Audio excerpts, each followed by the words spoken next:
how you guide people into discovering and understanding what it means to be safe in their body. To be safe in your body, you have to trust yourself. And many people just don't trust themselves. So they want to point outward and say, well, you've got to do that for me. When the truth is that only you can do it for yourself, but you've got to learn how to trust yourself. And sometimes that takes time. Welcome to the Mindfulness in Motion podcast, the show that helps you move beyond checklists of life and into a world of joy, meaning, and discovery. I'm your host, Corey Micah. I'm so excited to have you here today. In this episode, we're going to talk with Shauna, a woman's embodiment mentor, yoga instructor, and Gene Keys guide, which I don't know what that is, but we'll find out today what that is. She's all about using mindful movement to overcome obstacles and step confidently into the next chapter. Whether you're looking to start something new, like a hobby, or navigate life's transitions, or simply to find more calm in your days, this conversation is for you. Let's dive in. So, hi, Shauna. Welcome from, I was going to say across the pond, but I think it's a very, very big pond. Do we say that when we go from the U.S. to Australia, call it across the pond? Probably like an ocean or two. Yes. Yes. So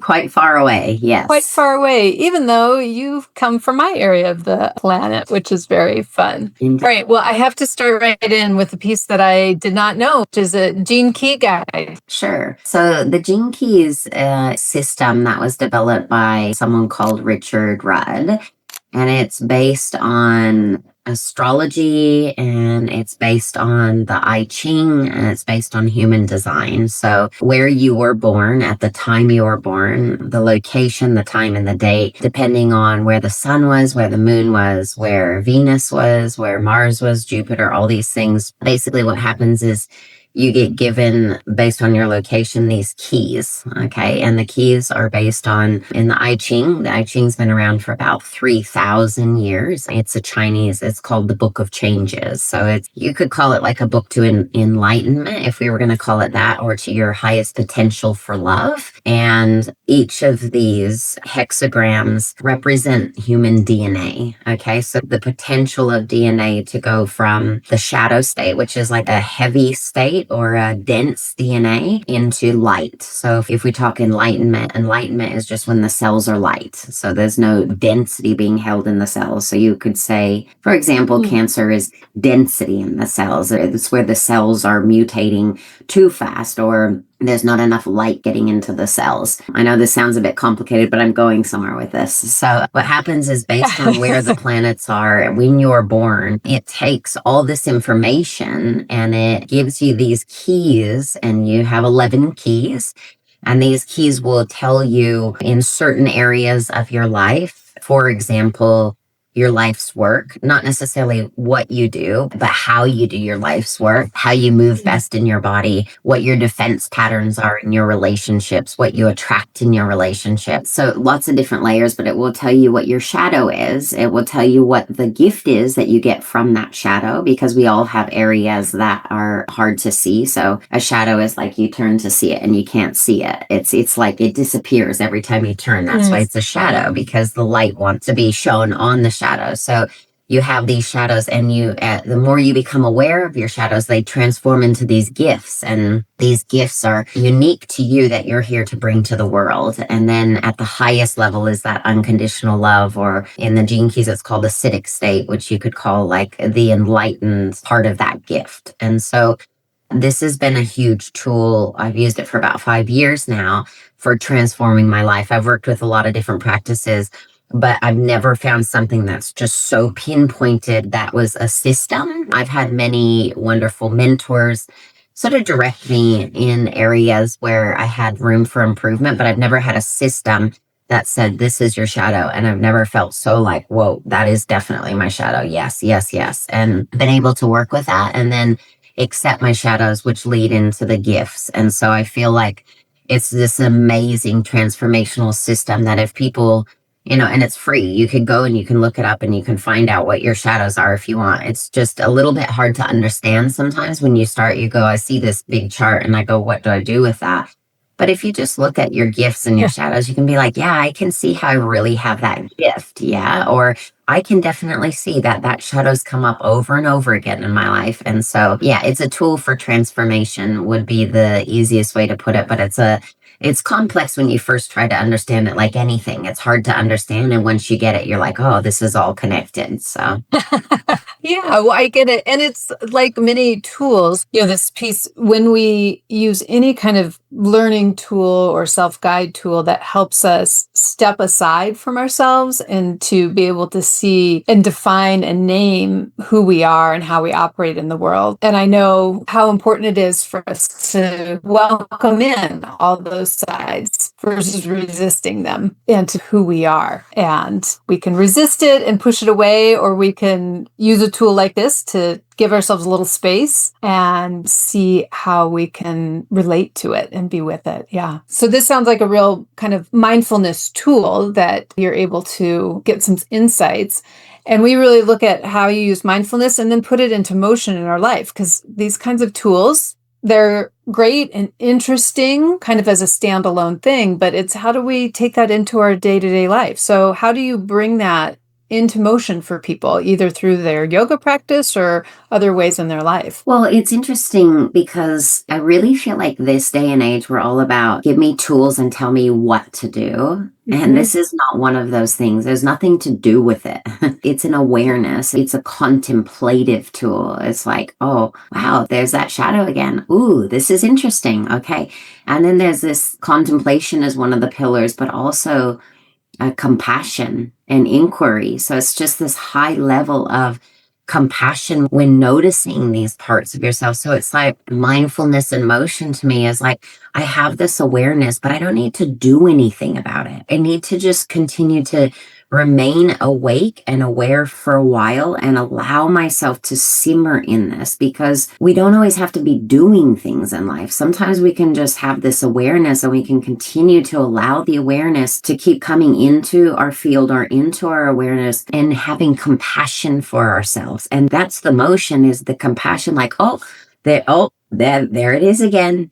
And having a bit of a sense of humor. Like for me, one of my shadows is seriousness. And so when I'm serious, I go, oh, look at you being so serious. You're so good at being serious. And that's the action I'm taking, is seeing that is the behavior I'm having and just having a bit of laughter around it. Like, oh, there it is again. So I feel like it's different in that way, because people are always saying, how do I change it? What do I do? And I go, yeah, you contemplate it and you have a lot of compassion for yourself when you notice this. And then you see, what is the gift? What is the gift? And how can I be in that gift? So if the gift is delight, then how do I be in delight? How can I practice delight today rather than staying in my serious or taking life so seriously? I don't know if that answers that question, but that's as clear as I could be. Well, it does. I would sort of reflect back with you that what I'm hearing you say, it does go beyond contemplation, because this is, I think, one of the misnomers of mindfulness. I think there's lots of people that have the idea of something like meditation or mindfulness is something that you do in a box, maybe literally the box of a mat,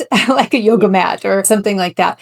But it doesn't carry over into our life. But what I heard you say in there is you said this, well, it's just something to contemplate with. But really, then the action is this compassion, right? Is to be living your life in a space of compassion, to be able to use this contemplation to, when you notice something about your habitual way of showing up in the world, to be able to have a little bit of pause and maybe add the humor for yourself, or maybe add compassion for yourself, whichever is needed at the time.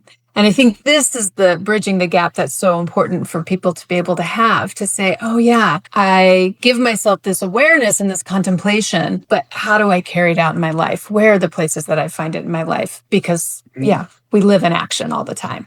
That's it. That's it. Yeah. Great. Nice. Now, and you're also, is this something that you bring into, you work with people doing yoga? I believe you work with people doing yoga and meditation, right? Yep. That's what it says in your bio. So how do you bring this, your mindfulness, into the motion of the mat and people's movement on with their yoga and meditation? Yoga is sort of where I would say a big chunk of the mindfulness probably started for me. So right when I moved to Australia, I essentially dove straight into yoga, and then that's been my journey for the last 17 years. So I do teach about 8 classes a week, and for me, it's a practice that transformed my life really, because I wasn't able to see myself, and so the mat, I feel like, is a reflection for our life when we're moving. And I'm sure you experience this in your work. The moment you start moving the body, the somatics in the body start to bring things to the surface that you didn't know were there. And so I would say that I had a really good tendency of blaming other people in my life or being angry. And so the yoga mat just reflected that back to me. When I started yoga, I hated yoga. I actually hated it. I did not like the way I felt in my body. I didn't enjoy the smell. I didn't like people breathing next to me loudly. I didn't like the teacher talking. I felt it was hard and didn't enjoy the heat. So there are these many aspects. And then upon reflection, and I kept coming back. And that was the interesting part of it, is I hated this thing, right? And I kept coming back, and I realized, oh, this is just a reflection for my life. Like, this is how my life is. I'm actually angry, and I'm actually really good at playing the victim. And so this was just another example of it. So now what I do is I love the physical aspect of it, because I think the somatics, and by somatics, just the ability to be in the body, because trauma is stored in the body, no matter how little or big the trauma is, all the memories are stored in the body. So as soon as the body starts moving, these get released, and whatever wants to be healed will get released. And so through the practice of yoga, I feel like it's an awesome opportunity for people to see themselves for exactly what's going on. So I would say, if anyone comes to my yoga classes, they're going to be really strong, and they're going to be strong because I want to push you to your edge so you can see yourself. That's the reason, not because I want you to feel like you've been flogged, because I'm always saying in every class, and every class I say, this will be a strong class, and you can do whatever the you want. Like, you can lay on your back and you can sleep for 60 minutes. I actually don't care what you do as long as you're safe in your body. So if that's going to support you, then do that. And many people, not many people will do that. Very rare that people actually lay and do that. But I think that's a great reflection for people, because if they really require to just lay in a room and breathe, I feel like they should have permission to do that. But do they give themselves permission to do that? So the mindfulness comes into a reflection of you on the mat with yourself. And that's what I love to teach for, is I love people to be their greatest teacher, to see themselves on the mat and go, I'm actually fully responsible for my life, and I can choose to be a victim and point the finger outward at the teacher or the class or my body, or I can just choose to soften, and I can choose to learn, and I can choose to open my heart. And that happens through the body, through the movement. Now, one of the things you said there that I keyed in on, because it's something I do a lot in my own work when I work with people and overcoming fear, how to be safe in their body. So you said that you want them to be able to be safe in their body, or help people to come to understand what that means or what markers to look for. Because it's kind of oftentimes we'll go into a space and there'll be a leader who says, this is a safe space. And my oppositional, defiant part of myself is always like, well, how do you know it's a safe space for me? Right? You telling me it's a safe space kind of inherently flares up a side of me, which of course is for me to work with. But yeah, what would you say to that, of how you guide people into discovering and understanding what it means to be safe in their body? To be safe in your body, you have to trust yourself. And many people just don't trust themselves. So they want to point outward and say, well, you've got to do that for me. When the truth is that only you can do it for yourself, but you've got to learn how to trust yourself. And sometimes that takes time. Like, it was never a moment I learned to trust myself. Me personally, I can only speak from my experience, but I come from a background of a lot of trauma, like some heavy, heavy trauma. And my experience of life growing up was, it was not safe to be in my body. Like, I had to learn how to use my mind to get out of my body. And I had to learn how to fight rather than soften. It was like if I wasn't going to survive if I didn't know how to fight. So when I work with people, I get it. I get what it's like to not want to be in the body or to feel like I don't trust myself. I don't feel safe. How can you say this is a safe space? Exactly what you're saying. And I believe we get to take responsibility and go, I get to create the trust. I get to create the safety within me and work with someone who has that, who knows how to do that. It's like, I don't teach what I don't practice, what I don't know in my body. I know how to be safe in my body now, and I know how to trust myself. So I try and hold a space for people that if I can feel that way in my body, hopefully you can learn from that practice. But how do you do that? Well, you keep showing up. I think that's the first thing. You got to keep showing up. I mean, this sounds really simple, but you got to breathe too. Like when we hold our breath is how we get trauma. Like something happens, we go, and we stop breathing. And it's like, just take a few deep breaths, come back into the body and go like, it's this moment is safe for me. This moment right now, if I look around, I'm actually safe right now. I can trust myself this moment. I don't know about the next moment, but one moment at a time. So it's like breath and presence really help with that. So trusting yourself is a practice, like anything else is a practice. And the more that you trust yourself, the safer you feel with yourself. And then that threshold will just keep growing and you keep expanding with that threshold. But I would also say if it's really scary, work with people who have had the experience, who know how to overcome these experiences, because maybe they can just give you simple tips like, like I'm saying, breathe, be present. Like this moment right now, I am safe. Like I look around, okay, it's all okay. This moment's safe, one moment at a time. Yeah, absolutely. I love that. And I think that's just that small little piece of breathe and get present, right? That to me is the epitome of mindfulness and motion in our lives, right? The number of times that we can create enough pause to have that tiny little space, right? A tiny little space. Then you can do things like we started out with the contemplation of the shadow side and the gift, right? We have some space to allow that kind of process to come in. But it's taking this mini moment to connect with our present body right now and to understand that safety. And I love that you brought it back to trust. This is what we see over and over again too in the water. People want us to tell them what to do in the water with their arms and legs, but we don't want people to even put their big toe in the water until they feel grounded in themselves and realize, I was the one who made the decision to learn with a yoga teacher who has the capacity to hold space for my trauma, or learn with a swim coach who has the capacity to hold space for my not trusting myself in this environment. Yeah. And it's a beautiful thing of how we can then take that out into other areas of our lives. I agree. For you, because you have used your yoga to overcome trauma, and how is it, besides leading into what sounds like your life work, but how has this impacted your life and changed your life and brought your sense of space and calm and trust in yourself and safety in your body and other areas of your life? It sounds like, you spent time challenging yourself on the mat and you made discoveries about yourself that I'm imagining didn't just change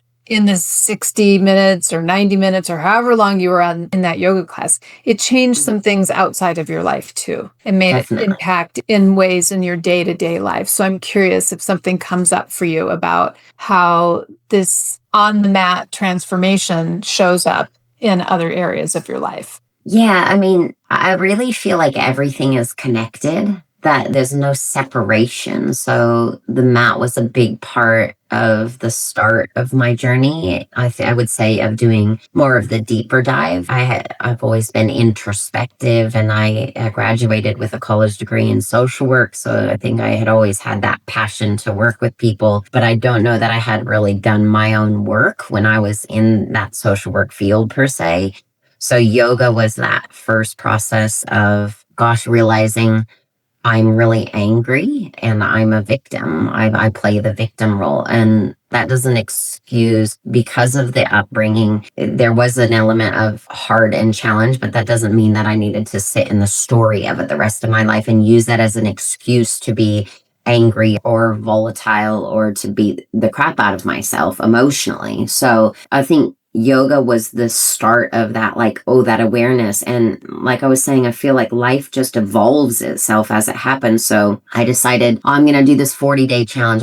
When I had come to Australia, I had practiced one yoga class before I came, one yoga class. And I thought it was so boring. And I thought, okay, I'm going to go back. And I probably had only practiced maybe 5 yoga classes. And then my friend said, do you want to do this 40-day challenge? We'll do 40 days of yoga. And I was like, oh, well, why not? Like, what else am I doing? And I had moved to Australia and I was just working as like a barista. I was just, making coffees because I needed a break from the intensity of the social work and the full on nature of that tendency I had to go towards it. So I did the 40 days and then I finished the 40 days and it was a really beautiful experience. And then the guy who owned the studios came to me and said, well, would you consider doing teacher training? And I said, well, I guess I'm open to learning. Like, why not? It's not going to hurt. So I did the teacher training. And then at the end of the teacher training, I got pregnant soon after. And he said, well, why don't you teach prenatal yoga? And I'm like, I don't know how to teach prenatal. And he was like, well, you know your body, don't you? Like, you know yoga and you know your body. And so, like, why don't you just experiment in your body as you're pregnant and just start teaching it, like, as one class a week? And it evolved. And then all of a sudden I started teaching. And then that growth was happening in that teaching.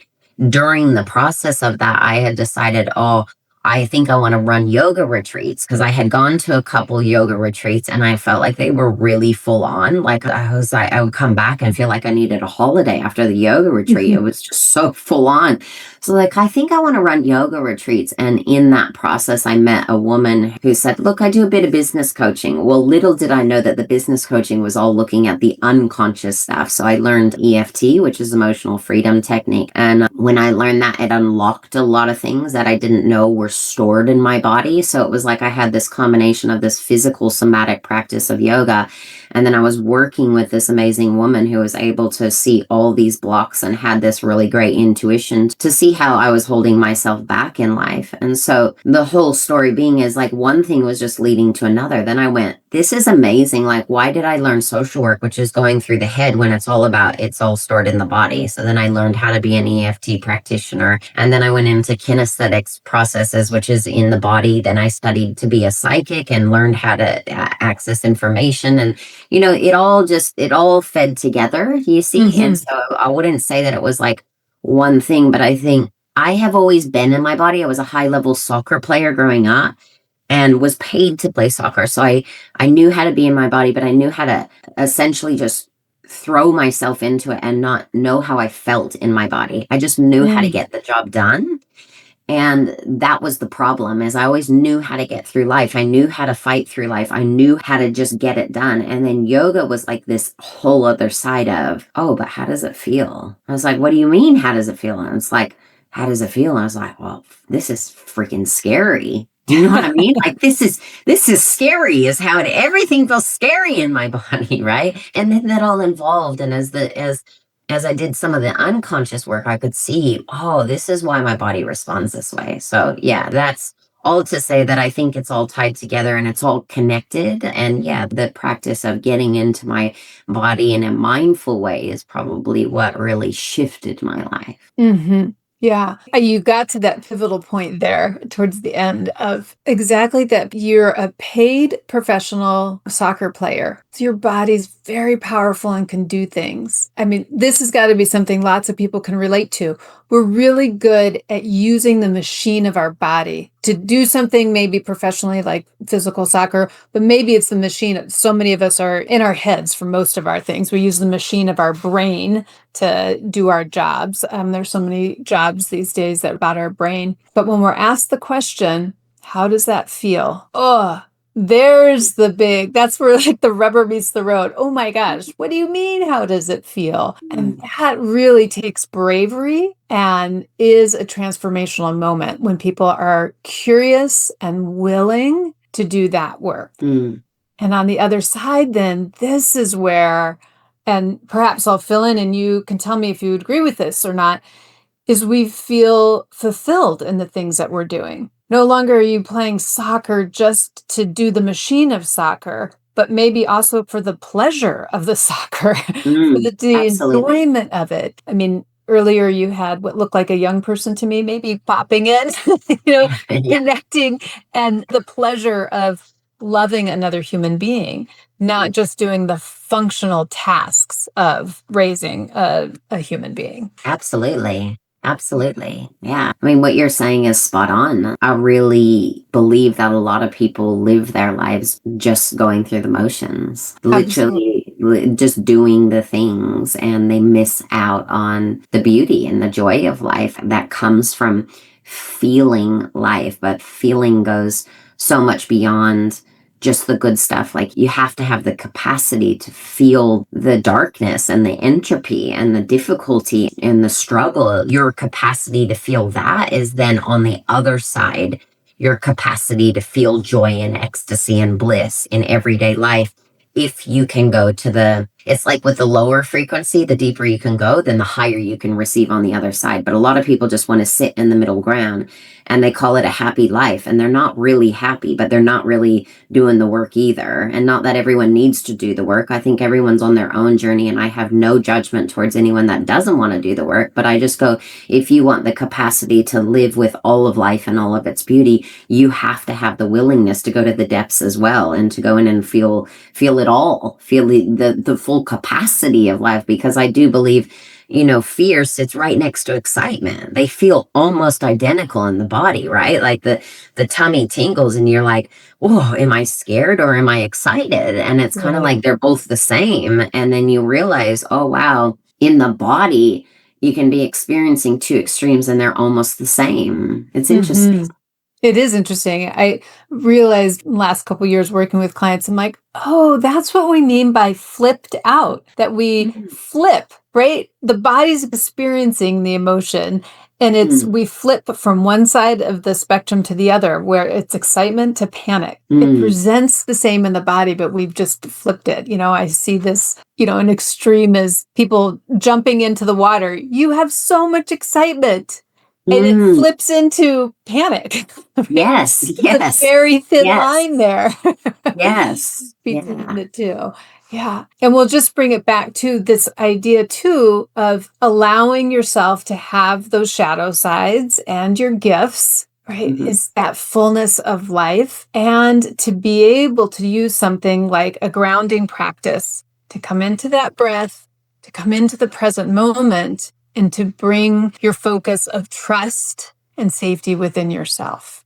Mm, Yeah. agreed. Nice, nice. Well, Shauna, this has been great exploring these with you. I love this. Tell people how they can find you, and if they wanted to Mm, connect with you. It sounds like you're doing retreats, so possibly people anywhere can connect with you, enjoy some time with you. Tell us how we get in yeah. touch with you. Probably the easiest way is through my website, which is shaunahawks.com. Pretty simple. I also have an Instagram, which is at Shauna Embodiment Mentor. So you can kind of see the things that I've been up to. And yeah, I just feel like if you want support, then you can just reach out to me. You can send me a message or an email. Yeah, but just have a look. And that's probably the easiest way. Great. Okay. And of course, we'll have all that information in the show notes. And thank you so much for being with us today and providing us a chance to build a little self trust and a little bit of safety within ourselves. Thanks, Take Corey. care. I appreciate it. Hmm. Bye.